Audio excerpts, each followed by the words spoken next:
So while I was gone on my little Yu-Gi-Oh adventure, by the way, we are streaming today. We're streaming some more Yu-Gi-Oh. Actually, we're not. We're not going to be streaming till tomorrow because your boy OP had a crazy night.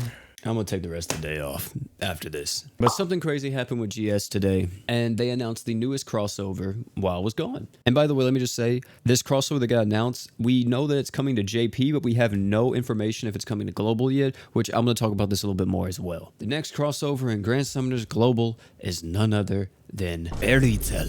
Yep, you heard me right. Fairy Tail is the next collab, and I'm gonna be honest with you, this collab I think is a little bit out of left field as well. It's like expected, like, you know, it fits in GS, it fits for the game, but I wouldn't actually think that this would be something that GS would go for going into the new year. I was thinking maybe possibly they grab one of the more like recent mainstream animes at the moment, maybe like Jujutsu Kaisen, Demon Slayer, JoJo, something like that. You know, it's had a lot of talk, I had a lot of commotion surrounding them as of lately, but they went with Fairy Tail, which I don't think is bad, and I think a lot of people are going to really enjoy this crossover. There's a few things that we know about this crossover already. We know the units coming and we know the equipment coming, but we do not know what the equipment does or what the units do. But we can speculate. The units coming is going to be Natsu, Lucy, Urza, and Gray. Let me just say, each one of these artworks look amazing. The only one I'm kind of not really fond of is Lucy, and it's because of her knees. Do you see how her knees, I don't know what it is. To me, something doesn't look right here. It just looks weird. Also, another thing too, GS really went crazy with the proportions on these girls for the artwork. Like, they wanted to make sure that you saw what they had, which I understand it's a lethal weapon. So yeah, that's the 4 units coming, and we also know that these guys are going to be luck units, by the way. There's a big problem though with that.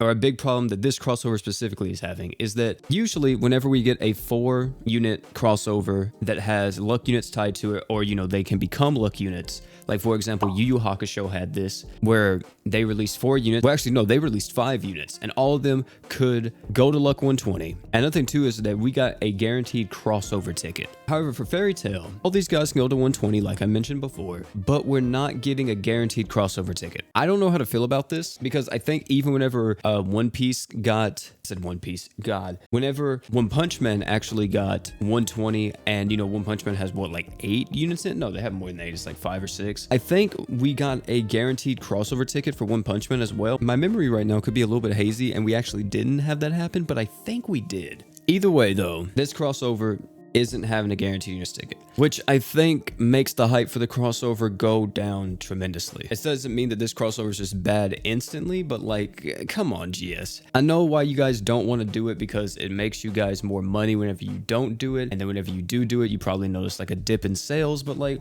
come on, man. Like, especially whenever this comes to GS Global, like GS Global is so dead in the water at the moment. Like, nobody really wants to play. Everybody's just kind of like chilling, doing other stuff, playing other games, and waiting for something new to happen.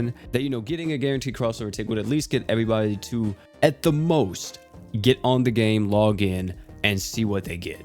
So now with this, it's like, oh, you know, we're not getting anything for free. Like, okay, whatever. But I'm pretty sure they're going to give us crystals and other stuff, so you could get lucky. But still, I personally feel like that if you're going to do 120 luck units for this crossover, you should also give everyone a free crossover ticket as well. As for what each of these characters do, we actually have no idea, but I can speculate a little bit. Me personally, I actually feel like Natsu is going to be on the level of Hao, but for physical damage maybe, or he could just be a ramping attacker or a burning attacker of some kind that of course benefits from burning the enemy. So I think there's a lot of paths that Natsu can go, but I think all of the destinations are going to be the same, where he is going to be an attacker of some kind. Lucy, on the other hand, is actually going to be my prediction for this crossover support character, and I'm assuming based on the artwork and based on like everything else that's happening with the like aura around her or whatever, I'm assuming she's going to be a support unit. So I think Lucy will be the support unit from this batch. I think she's going to be a light unit or possibly an earth unit. I can't really tell at the moment. As for Urza, I'm getting some heavy tank vibes from this. I don't know if she is going to be a tank, but I'm assuming either a tank or a sub-attacker / attacker of some kind. And then as for Gray, Look at this artwork. If this ain't a nuker, I'm gonna be surprised. This has so much nuker energy radiating off of it that I just feel like it has to be a nuker. There's no way this man is not gonna be a nuker, right? If he's not a nuker, then I'm assuming a ramping attacker. Another thing about the units as well is that they're gonna be separated into 2 banners. You're gonna have part 1 and you're gonna have part 2, just like they did with Shaman King and most of the other crossovers that happened recently, which is something I also don't really like too much, but it is what it is. And if you want to know who will be the first banner, it's going to be Natsu and Lucy, and the second banner is going to be Gray and Urza. As for the collab equips, here they are. We got Natsu's clothes, Natsu's scarf, Celestial Spirit Key, Lucy's clothes, Gray's necklace, and Gray's sword. And the event items are right here with Urza's sword, Urza's clothes, guild flag, and Happy. That's the crossover that's coming out for GS Global. I don't know how to feel about it. I think that I'm a little bit mixed at the moment on it. I think like just aesthetically and just like what it is a good crossover. It makes sense. I think it works in GS. I think it's going to be amazing. I think it's going to be great gameplay wise. And I can't wait to see what each of the units do and how they actually shake up the meta. But to me personally, not having a guaranteed ticket, 2 separate banners, and their luck 120, I don't know. I feel like it's just like, it kind of kills my hype a little bit, but I think it's still going to be dope. They're still going to be great. Probably going to have some videos of them on the channel, but yeah, it's going to be it for this video, man. Thank you all for coming out.